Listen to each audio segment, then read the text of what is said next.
Ano naman natin, mga demanda. Diyos ko po, eto na. Si Leandro Leviste, naga-demanda kay Claire Castro. Putragis kasi ito si Claire Castro, napakahudas mo talaga eh. Dahil ginagamit ni Claire Castro yung kanyang vlog para banatan ito si Leandro Leviste. Kitang-kita naman natin, nakaliwat kanan. Kapag ka ang isang kandidato ay mainit sa mga korupsyon, ini-expose yung korupsyon ng Congress, Senate at ng Malacanang, talagang babanatan nila yan. Si Kiko Barsaga. Kita mo, di ba? Si Kiko Barsaga kinana ng mga kasamahan niyang congressman. Tapos, pabalik na sa Kongreso, nire-require pa nila ng mga kung ano-anong mga ikukumpleto daw niya ng mga tests pa. Ngayon, dahil unconstitutional yun, dahil pumasa naman siya, dahil nakalagay naman yan doon sa ano ba yung mga dapat na maging qualities mo bilang isang mambabatas. Nakalagay man lang yan dyan. Marunong bumasa, marunong magsulat, Pilipino. Walang sakit. Yun lang naman yung kailangan eh. Putsang ina, yung sakit, ano mga sakit yan? Halimbawa, ikaw nagpasa ka naman ng mga health certificate. Okay na yun, ganun talaga eh. Si Kiko Barsaga, naipasa naman niya lahat yung kanyang mga requirements. Pumasa siya sa COMELEC. Ibig sabihin, wala man nagprotesta. Ibig sabihin, eligible siya to become congressman. Tapos, nung nagano na siya, nung siya ay sinuspinde, bumalik siya, nire-require na siya ng kung ano-anong mga medical clearance. Wala naman yun sa batas. Hindi ba? So ngayon, dahil hindi sila makakalusot doon, hindi sila nakalusot doon, putya yan na. Hinahanapan siya ngayon ng mga dinimanda ngayon siya ni Rason dahil sinabi niya na ito daw si Rason, aso daw ito si Puno. But that's a different discussion. Pero sinasabi natin dito, may operations talaga or ino-operate talaga yung mga tao na critical nag-expose sa mga katiwalian ng gobyerno. Kami din mga banateros, ganun din. Sandamukal ang death threat namin, sandamukal ang aming mga kinakaharap na mga kaso. Pero kita mo naman, di ba? Hindi pa rin tayo humihinto. Bakit tayo may gano'n? Yung mga kabila ba na mga naninira sa mga Duterte, may mga kaso ba? Wala. Sinong pinatawag sa Congress noong TRICOM? Kami. Sila, pinatawag ba? Hindi.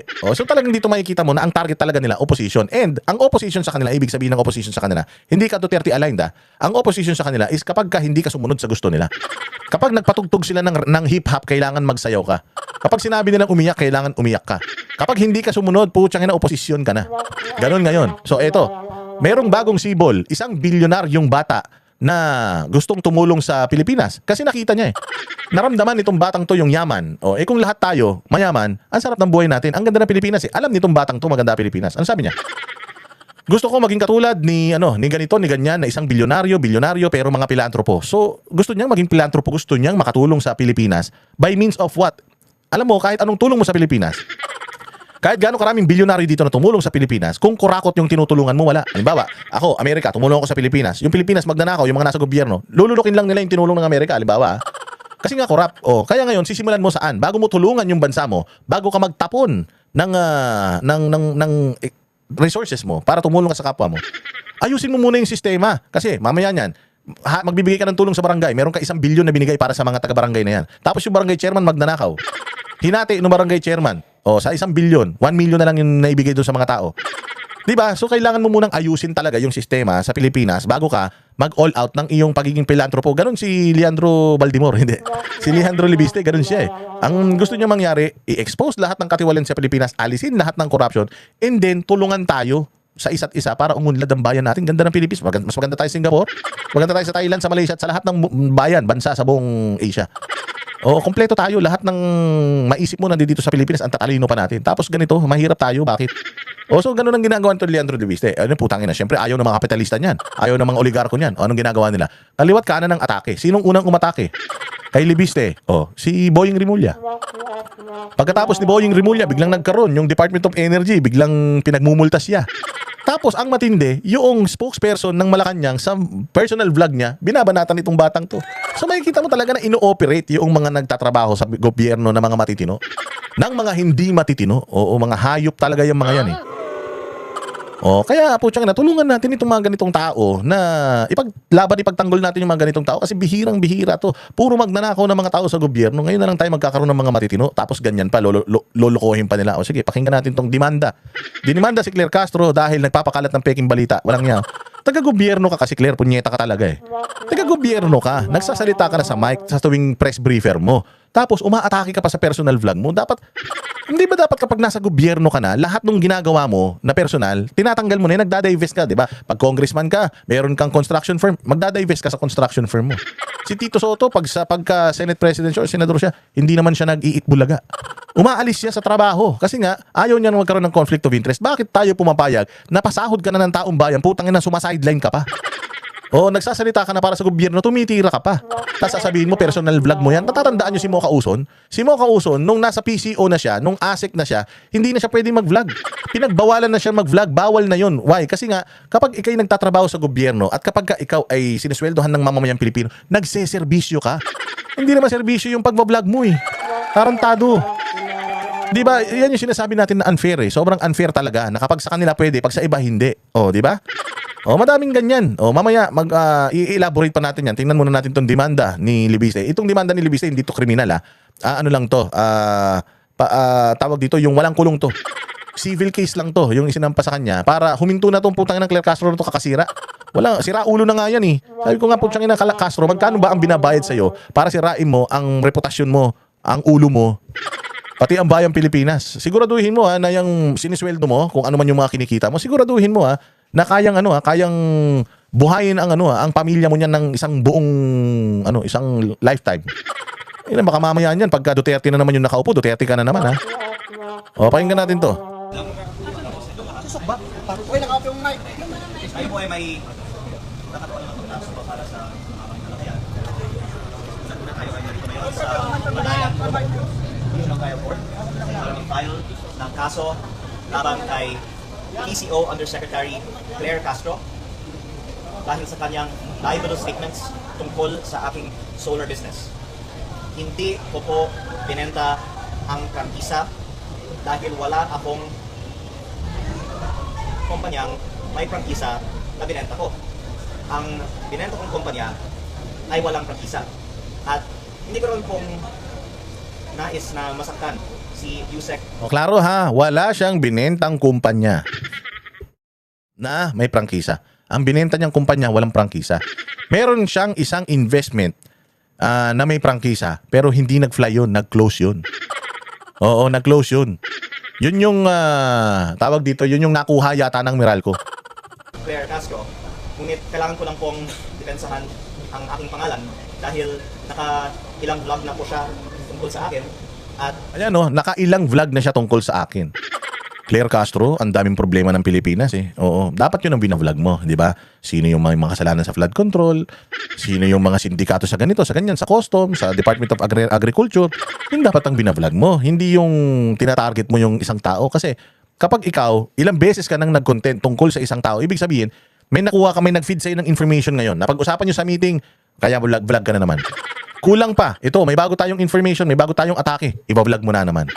Ganyan yung mga yung mga mouthpiece ng yan mga jukebox ng gobyerno na pag nilaglagan mo ng pera, putya ka kanta ng kanta kahit anong kanta ipapakanta mo diyan O ganyan ang ginagawa ninyo Huwag ganoon, ma'am. Ayusin niyo yung korupsyon sa Pilipinas. Ang tutukan natin, hindi dito. O sige, okay na yan. Sampahan niyo na ng kaso si Libiste katulad niyan, yung Department of Energy, merong sanction sa kanya. O din bayaan mong labanan ni Libiste yan. But then again, bottom line is, magnanakaw yung mga taga-DPWH, dapat focus tayo doon.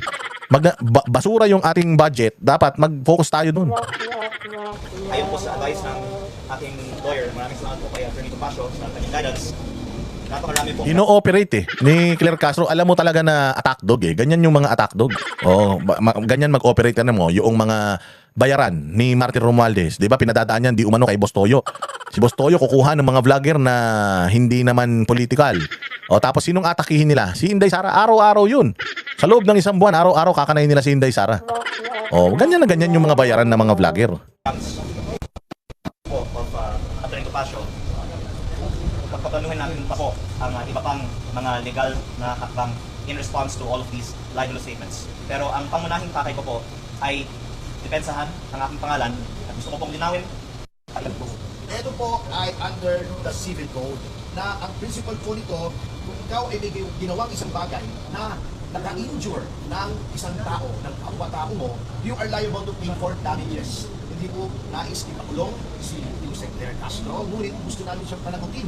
Unang-una, sapagkat may ginawa siyang mali para sa aming opinion, at pangalawa, to vindicate yung good name and reputation of my client na sa expression. Yes, that is not absolute. Ito po ay hindi lamang exercise ng freedom of expression ng isang journalist o isang pagkaraniwang mamamayan. This is a targeted attack against Congressman Leviste for being a critic of the government.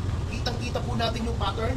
Inumpisahan po ni Ombudsman Boyeng Rimulyan, na alam po naman natin na utang niya ang kanyang pagiging ombudsman sa pamimilipit at pagbabraso ng Malacanang. Nilabas yung maling issue na binenta daw yung prangkisa at sinundan niya ito bilang spokesman ng presidente. This is a directed and targeted attack to destroy the reputation. Oh, 'di ba? Tinitira mo na sa sa press con mo, Malacanang press con. Tapos, putya, tinitira mo pa sa personal vlog mo. Personalan na 'yan. Hindi na trabaho 'yan. Utos na 'yan pagka ganyan. 'Di ba? Ano bang galit mo kay kay Leviste? Ikaw ba yung pinaparatangan niya? Okay man lang, halimbawa si Bongbong, pinaparatangan ni Leviste o kaya si Romualdez. O kaya yan, si Garjola, pinaparatang. Si Garjola, sumasagot sa kanya.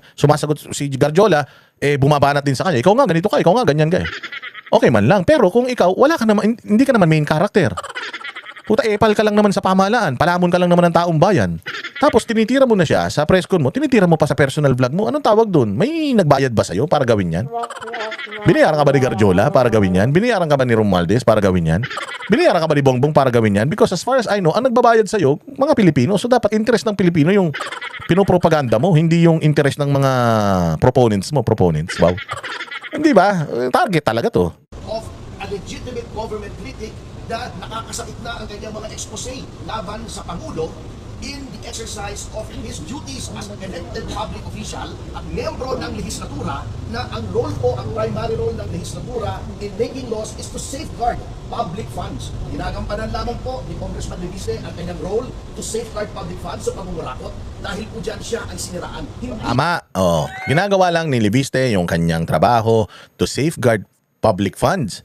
I-expose yung katiwalian sa pamahalaan. Actually, wala nga siyang tao na na pinipinpoint Ang inilalabas niya, lahat ng mga tao na pwedeng maging involved. And maganda na itong Cabral files na ito, anuhin natin, scrutinize natin. Tingnan natin kung ano yung mga dito, yung mga nakalista dito. Tingnan natin yung mga proyekto, sinong proponent. Tapos kung may kailangan panagutin. Hindi naman niya sinasabi na inilabas ko itong listahan na ito, corrupt yung mga tao dito. Hindi, nandiyan din nanay niya Nilabas niya itong listahan na to para hindi na tayo magkaroon ulit ng ganitong listahan, para yung DPWH magserbisyo na lang sa Pilipino, gumawa ng trabaho nila, at hindi na magserbisyo doon sa kung kanino silang mga congressman kikita. Yun naman ang target dito. May lalaman, never mo namang narinig kay Leviste na mag-resign si Bongbong, na may kasalanan si Saldico, na may kasalanan si Romualdez. Wala man siyang sinasabing ganun. Ang sinasabi niya, may bulok ang sistema natin na lahat tayo mag-a-agree. Bakit hindi natin pagtulong-tulungan na ayusin ito, i-expose natin yung mga problema ng DPWH, problema ng budget, tapos yung problema ng Congress. Yung Congress as a whole, hindi siya niya pinipinpoint. Sinasabi lang niya, marami siyang mga kasamahan dyan na absenero. Tinitira si Pulong, pero ang dami-daming absenero. Madami din dyan yung mga kumatanggap ng mga bonuses, yung mga MOOEs nila. So, dapat baguhin na natin yan. Yun yung sinasabi nitong bata. Ba't ayaw nyo ba kasi magbago? Bakit ayaw nyo ba kasi mag-liquidate? Pinag-uusapan natin yung pag-liquidate ni Inday Sara ng kanyang budget. Tapos kayo, ayaw nyo mag-liquidate ng mga budget nyo. Mga gago pala kayo exercise yan ng freedom of expression. Diba? O, ayan. Walang hiya kayo.